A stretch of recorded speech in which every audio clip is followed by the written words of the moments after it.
Hello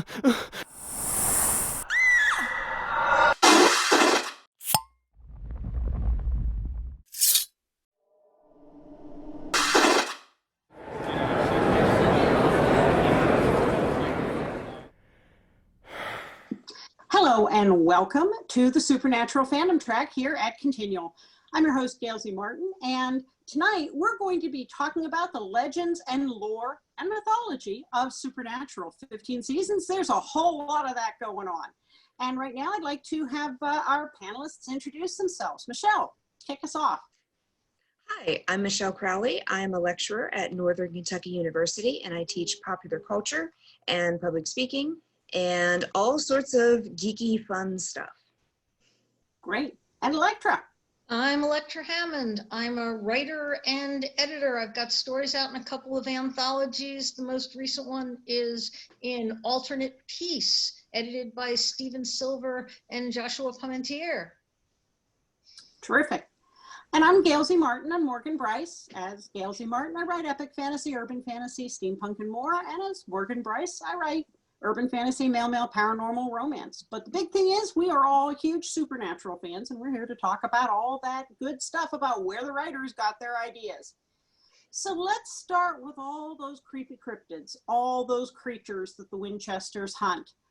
They all had to come from somewhere, and the rule was that the writers weren't allowed to make them up completely. They had to be based on something you could Google. So, what are some of the favorite creatures, and how did that lore work out for them? Michelle? Well, the first one that pops to mind is the Jersey Devil. Even though we never actually have a Jersey Devil, it's more the the idea. It's the episode where, sorry, spoilers, Bobby gets shot, and it's they're looking for this creepy thing that's in the woods, and I guess it's probably New Jersey, and come to find out that it's just people that have been mutated because of the Leviathans. Awesome. Well, let's take a pause here. Amy was able to join us. Amy, tell us who you are, and we're talking about the legends and lore behind the cryptids in Supernatural right now. So let us know who you are. Well, hi everyone. Nice to meet those of you I haven't met before. I'm Amy McNeal. I am the senior content manager for a tech company, and I have also co-owned a comic book store with my husband for more than 20 years in Washington, D.C. I am a history buff and obviously an enormous Supernatural fan, as you can see behind me in my supernaturally appointed faux bunker office. So I'm definitely interested in this conversation. There are so many of the comic book references that are in Supernatural are in fact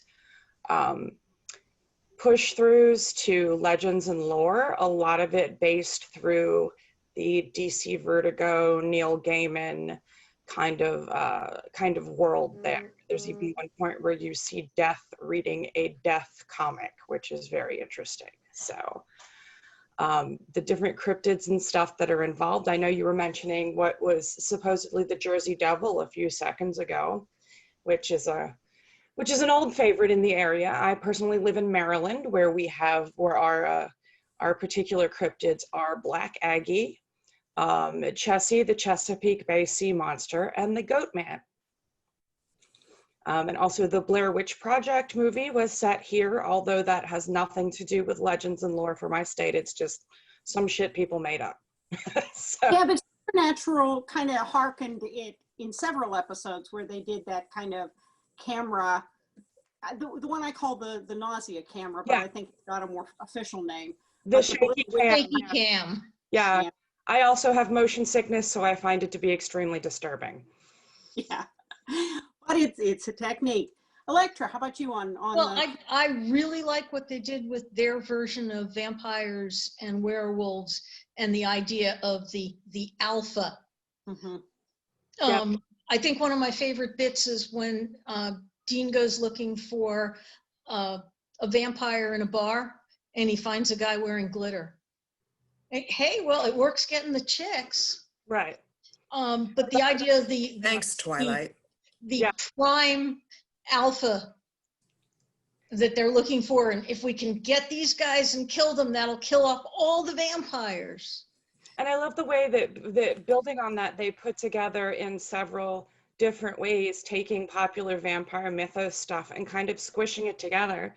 One thing that always appeals to me, and it definitely becomes important during the Benny storyline after Dean comes back from, from purgatory, is it always was interesting to me that Supernatural didn't do a whole lot of episodes and stuff in New Orleans, which is, legendarily a place that's very spooky and full of stuff, and full of Take the architecture in Vancouver. Yeah, full of the kind of knowledge, things that they would do. And I'm sure that was a reason for it. It's very hard to simulate New Orleans. But I love the fact that they went into it there using the logic that New Orleans is super screwy and full of stuff, and everybody knows that. So as long as it stays in New Orleans, nobody really bothers, like engaging in too much work in that direction because it's really not fixable, which I thought was great because it very much builds on the local mythos of New Orleans to do that, And they came up with their own version of the local mythos. Yeah.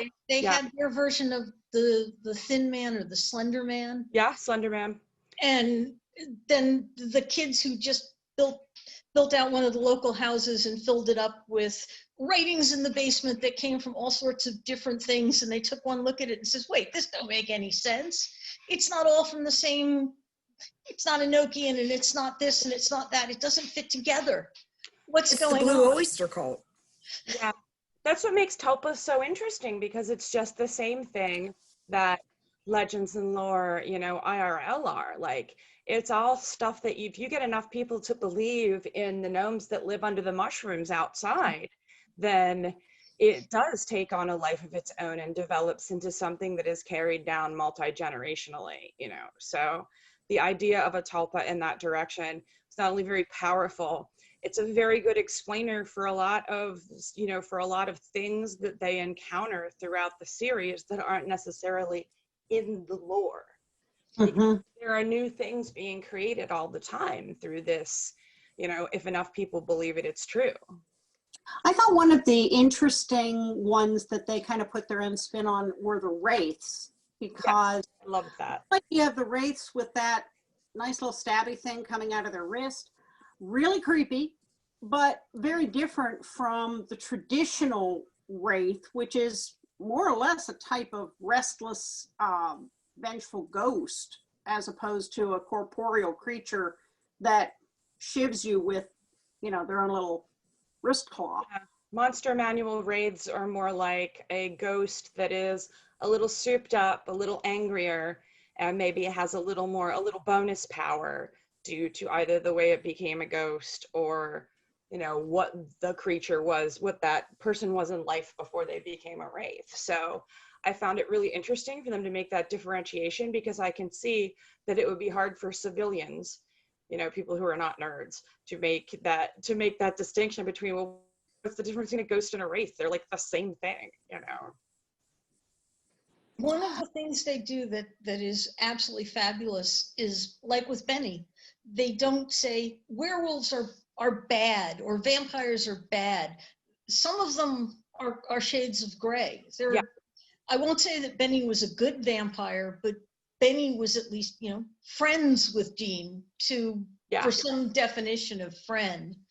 Regardless of how anyone feels about Anne Rice, you are totally right on that, because that builds right out of the Lestat mythos, where these vampires, they live in town, they're going to the cafe down the street, they know people, they have barbers and maids and, places they go living normal lives, not just like Dracula into a crypt full of bats in the night, So I think that's been really powerful. It helps create the perception for people that are watching it and for people that are in the show that this is just a half step outside of your reality.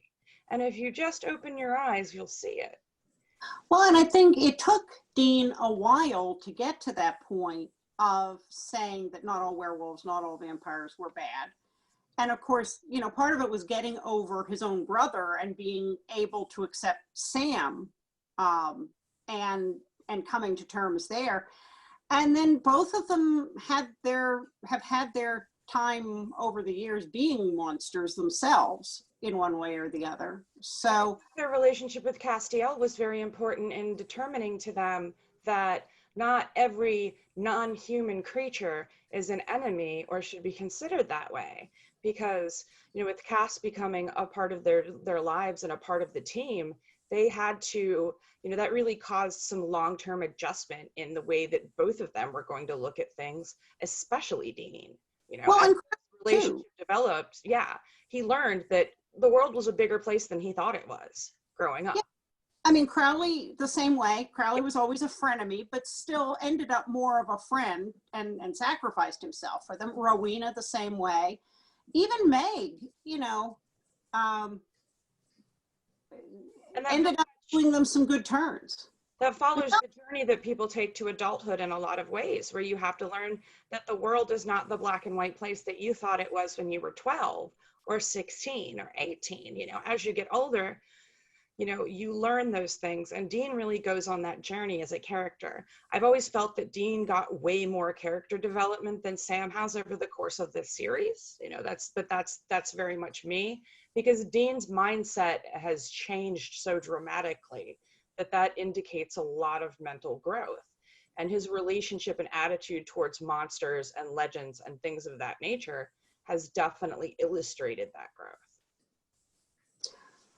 How about you, Michelle? Yeah, I see you thinking. Yeah. Amy, maybe it's going to be a panel at a later date that we would have to debate Sam versus Dean growth, or, you know, just look at that. That would be a fun panel. I would argue for Dean. For it, yeah. I'm here to argue for Dean. I'm very much on the Sam side, so we'll argue that out. But yeah, like one of the things that I always have a notebook with me when I do these sorts of things, and when you said that the idea of the tulpa creates the lore, and that's kind of like the writer's out. It's like, okay, yeah, so we have this idea, but we can screw with it and mess with it, because within the mythos of the show, we can say that, you know, this is what the people in the show believe. It may or may not be, you know, congruent with what's going on in the outside world, kind of like with the vampires and the glitter. You know, at that time, of course. Exactly what I was thinking. Yeah, you and I are right on the same page with that, because it gives the writers an opportunity. I mean, I create content for a living. I write 40 hours a week. And unlike, you know, you guys, many of you guys write fiction, I am a nonfiction writer. I am a content creator. I write for a tech company. So I am a terrible fiction writer, but I'm good at what I do in advertising and content creation and curation. And you always need to have that ability to transform a situation into something that is going to be beneficial to you in advertising. And that is very much something that is done in Supernatural as well, through the tulpas and the way that they deal with modern legends. The writers are given an opportunity to transform anything that they happen to come across into something that they can use as fodder for the show, because mythology is only going to go on for so long, and over 15 seasons they haven't hit everything, but they've definitely hit the highlights more than once. You know? The other thing that gives them some of that play is there's no official version of myths. Yes. You know, there are so many cultures over so many millennia in so many places that have put their own spin on these stories, that whose official version are you going to pick? You know, they're all official and they're all not official. So the show has some definite leeway there. Isn't it beautiful the way that they put that together, Gail, so that they go through, so when they're studying up on something and how to kill it or what they need to know about it, instead of going for one particular mythos when they're determining what it's about, they, you know, really grab up all the stories, the lore from everywhere, and then kind of congeal them into one thing and be like, okay, let's give this a go.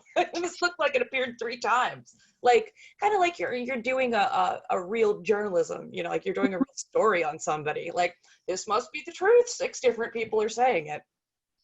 Well, and that's also how a lot of cultural myths come about, because you know you have these different groups of people that are coming together, and they all kind of have the same story with the same lesson, even though there's like different characters involved, and you know, maybe it's, you know, it's Hansel and Gretel out in the woods, or maybe it's, you know, 2 other, I don't know, insert other cultural story here. But I mean, that's really what ends up happening in our real life, is that especially as Americans, our cultural stories are this big melting pot of everybody else's stories. Yeah, how many of us still throw salt over our shoulders when they, you know, just for that? I mean, you know, and a lot of us who grew up, my family's Irish Catholic by ethnicity, so it's like world of weird myths combined with religion that have distilled into various, not putting new shoes on the table, throwing salt over your shoulder, banging pots on New Year's Eve, you know, all of those things. And that's what makes it so easy, I think, for us as viewers and for the writers to communicate that one step outside of normal life, is that we all, even if we're not conscious of it, we all in the back of our minds have those things. We all have those little superstitions and predispositions and things that you see something on the show and you're like, okay, that's believable. Mm-hmm. Well, remember, these guys started, the show started really small, and all knowledgefulness came from Dad's book. Mm-hmm. We'll just look it up in Dad's book. Dad ran into one of those once in Idaho. Mm-hmm. And then they expanded from that. And now we're in season 15, and they've got the whole bunker. Yeah. And they've expanded where they're willing to look. Definitely.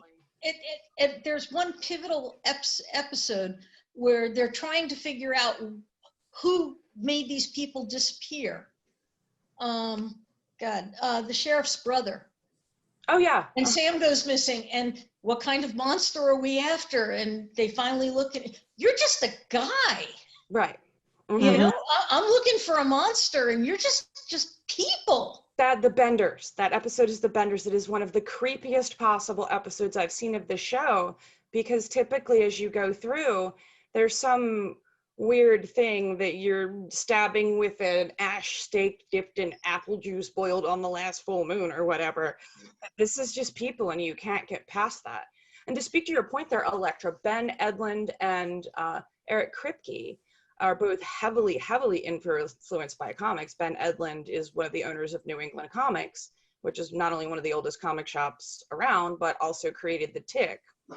So he has definitely steeped himself deep in the mythos of Vertigo Comics and the way that, you know, that independent comics draw on those kind of fairy tale horror kind of stories. And it's really obvious, and it's super cool, you know, because it's a creative yet approachable way to do it. Yeah. And that's, you know, that is its own body of lore.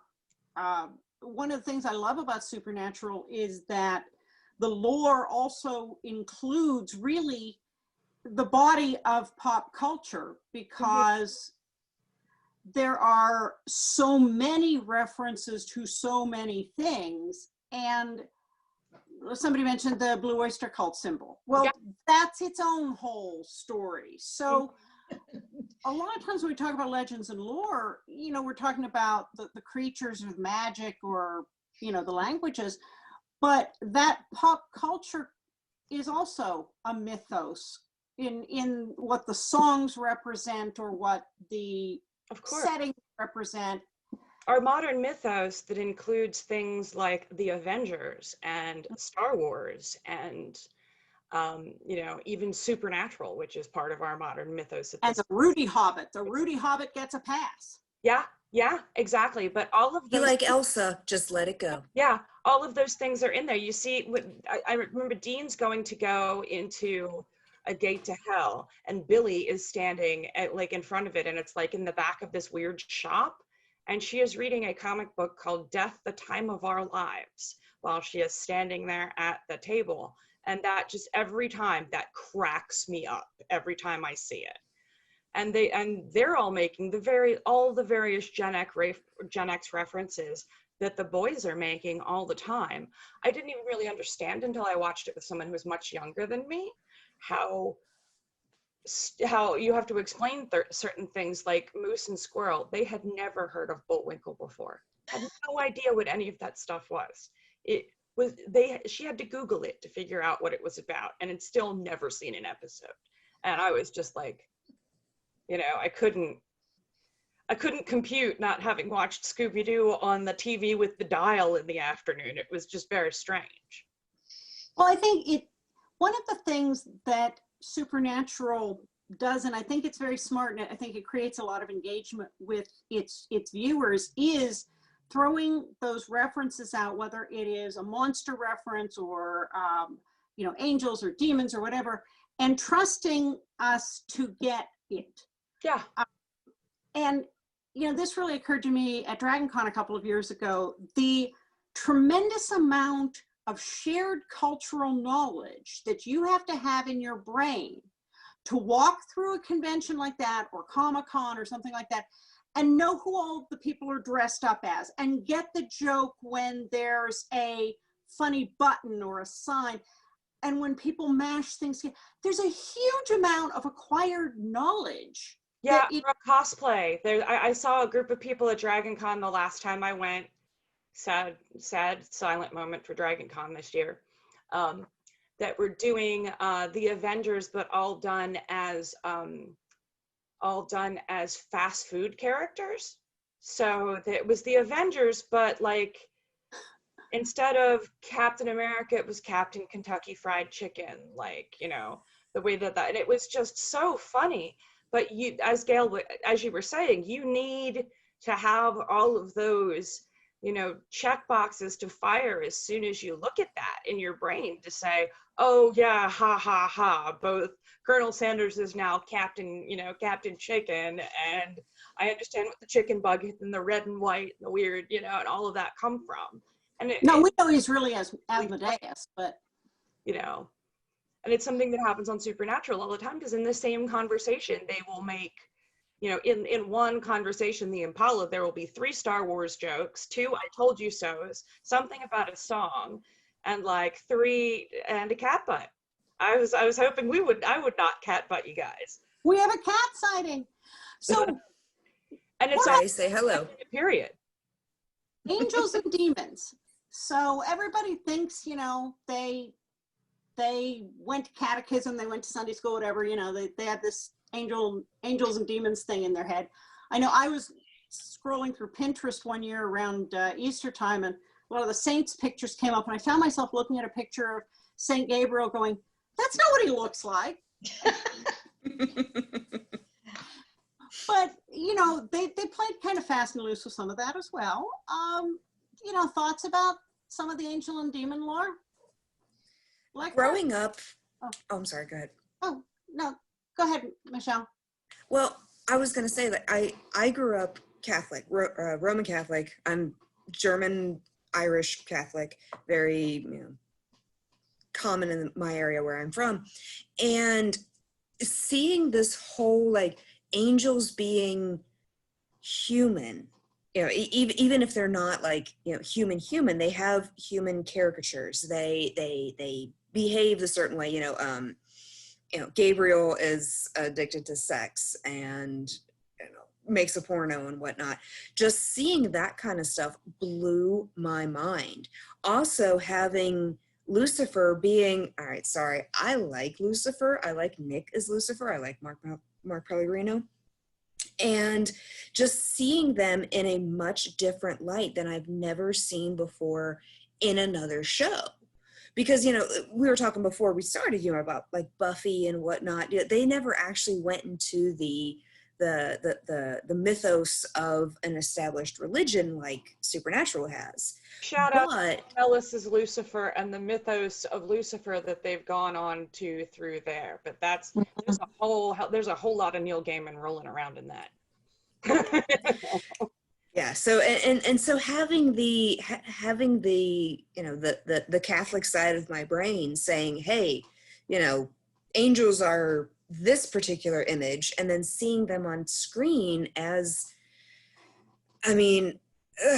as I've grown older, I'm like, I actually like the supernatural version of the angels and demons much better than what I was taught in Sunday school. It was just much more, I could swallow it a lot easier.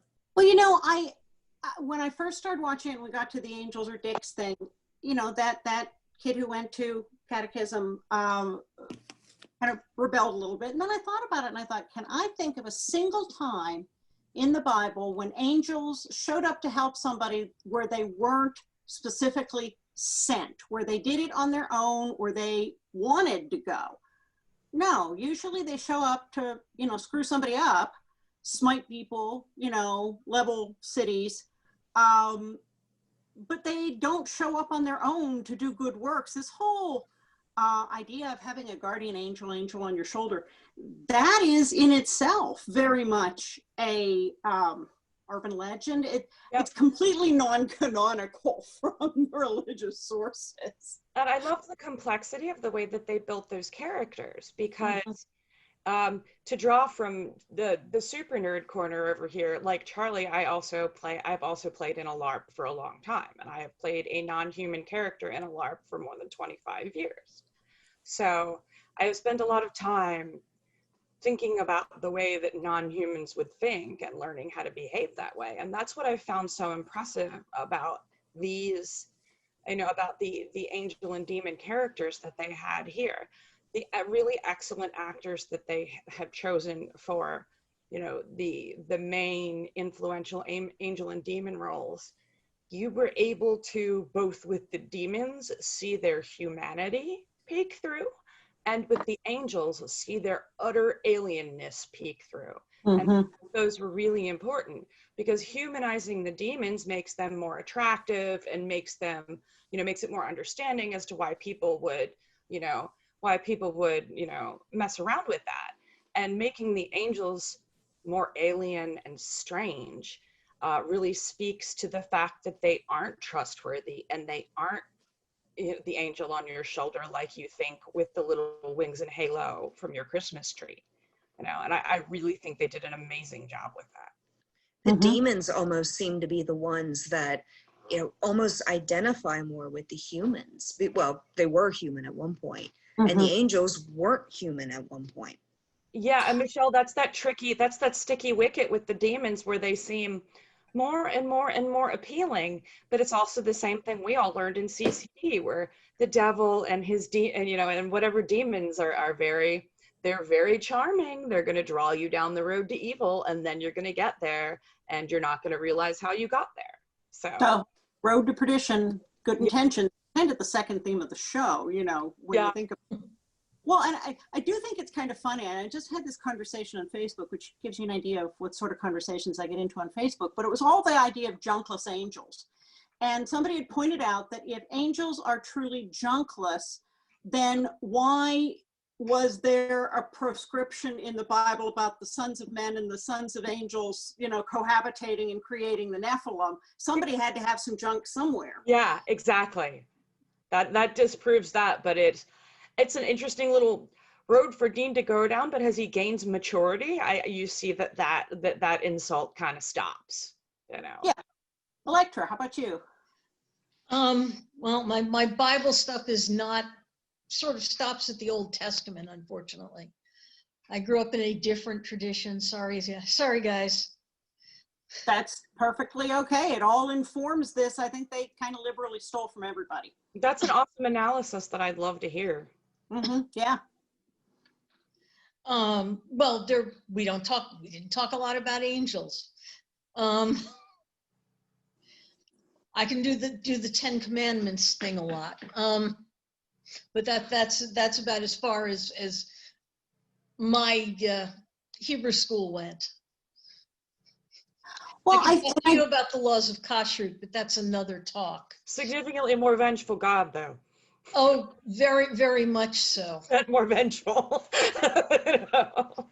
well, and Sorry, I walked away from religion, oh, I don't know, when I went to college. Yeah. I'd rather walk. yeah. Well, I think one of the other things that comes into the show a lot, you know, with the Enochian, and then of course the whole arc in that first, you know, 5 seasons. Of course, the Enochian comes from the Book of Enoch, which is part of the Apocrypha, so not really one of the totally official books, but it's all laid out there. And what fascinated me, given my upbringing, which wasn't Catholic, but which was very much in the rapture is coming at any moment kind of Protestantism, I grew up on what was called dispensationalism. Mm-hmm. And I remember this big illustrated coffee table kind of book that had all of the stages of the apocalypse and the 7 seals and you know, Armageddon, and it was illustrated. Mm-hmm. And as a child, I thought this was fascinating because it had monsters on it and all these cool symbols.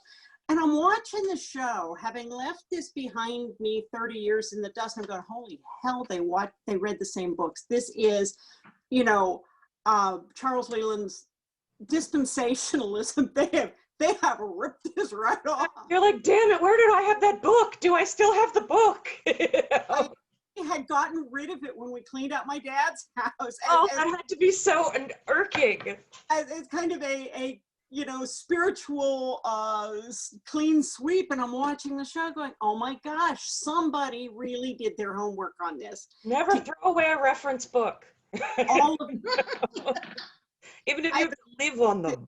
Yeah, there was so much, but that fascinated me. That and those were the Kripke years, so there was more continuity, and I think he kind of held people to the continuity. But all of the Latin, Gail, there is very, very funny because, like, Elektra had mentioned, you know, Judaism, and you would think that they're hitting it Old Testament magics that they choose to use. They would choose either Hebrew or Aramaic or something, you know, that's generally old and, you know, would be a little more on the, you know, on the logical end, but it's Latin, and that's, you know, that's got its root in pop culture being used as exorcisms and anti-demons and all the Catholicism and priests that are, you know, sopped into our horror movies over the years, you know, have convinced us that, you know, Latin is what all the angels and demons speak, and that's how they can hear you. So that's always cracked me up. Is that why it is? Okay. I never thought of it that way. That's really cool. Yeah, and we all hear it, and it makes sense because we've heard so much of it. I mean, even horror movie wise, everybody's seen The Exorcist. We've read tons of Stephen King stuff. You know, everybody's always had that image that's been created in popular culture of that priest that's going to fight against evil with his cross and his Latin prayers. You know. Well, that's another thing, like Latin has just been almost, you know, idolized within pop culture as being this, you know, powerful language. Oh, the Romans. And it's also much easier to write out in English characters. Yeah. And probably easier for the cast to pronounce. Yeah. Yeah, it's really hard to write out Hebrew and English characters. Yeah. Trust me. Less familiar. Yeah. Yeah. Yeah, it is, but Latin's an easy latch on. It's another point to them being able to easily convince their audience that it's just a half step outside of normal, because Latin doesn't sound particularly weird to us. And it sounds like what you would use to do magic or demonology or all that kind of stuff. So it adds to the overall believability of what you're doing. Even Harry Dresden uses sort of a bastard form of Latin. Yep, he uses a lot of words, and in the Harry Potter books, they use a lot of Latin, you know. So we have come to think of Latin as being like the language of magic. It's certainly in, like, when you're watching like King Arthur stories and stuff like that, there's always some kind of creepy Latin going on in the background. I had to laugh. I remember, seeing something about somebody who was protesting when the Harry Potter books were coming out that these books contained real spells that they were teaching children. And of course it was Latin. And I'm thinking, well, tell that to every med student who isn't levitating. Right. Oh my goodness. Yep. I was trying to I was trying to go over my anatomy homework and I accidentally summoned a demon. Now what do I do? But no, they did. That was a movie, Yeah. a bad horror movie. Yeah. I've read a whole lot. That was the Hollywood Babylon episode, right? Where they actually went to, that one. Yeah. One where I love that because they used the sugar glass window, and I love those. We used to use them in our LARP to do breaking glass, and people were always freaked out by it because they were like, oh, "You broke glass." I'm like, "No, the next time it rains, there won't be any glass left here." But now they have drawn on some of the Hebrew and some of the Middle Eastern mythology. The bad guys that they haven't come back to, and I'm kind of wondering if we'll see them again. The ones Asmodeus tried to get Jack to raise out of the hole in the ground, was it the Shadim? Shadim, yeah. That's one of those kind of obscure. That is I deep. looked it up. Yeah. That's really obscure. And then They've had some very obscure vampires from some of the other traditions, some of the really weird ones. Yeah. The vampires the people that break in half, they've had a couple of those. Yeah. Because everybody has a vampire myth, and some of them are less humanoid than you would think. Yeah. Less human-like. Exactly, Elektra, because there's the ones that don't just, in our tradition, it's vampires that feed off of blood, but in so many other traditions, it's vampires that feed off of your life energy or your dreams or your hopes or whatever. And, it's very... Well, one of them got Rufus. I don't remember what it was, one of the weird other vampires that got Rufus, I think. Yeah. One of the Japanese vampire, maybe?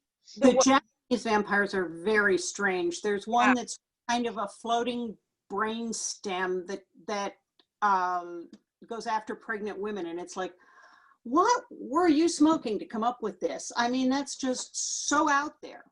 The one with the monster that feeds on the little children where Dean was out playing the video game and left Sam alone in the room and all of that. That monster is very much that's a vampire type monster from another tradition. I think it's Polish. Yeah, they're all the same. And and the Leshy, that was another great one. They're all vampire adjacent monsters that feed on your life force instead of just eating your blood. And I mean, it's funny how much cleaner our kind of American Western choices there with the vampires. They want to suck your blood, whereas in a lot of old world European cultures, they don't want to suck your blood. They want to take your life away and your energy and your sanity and all those sorts of things. Your blood is just like tertiary. That's not even interesting. We even got a kind of a nod to Lovecraft in the episode where they found that woman in the 1920s outfit in the bunker, and the rift opened and Dean almost got kind of tentacled. Yes, and and we've had multiple Lovecrafts with that. Well, and there was the crossover with Wizard of Oz too. Yeah.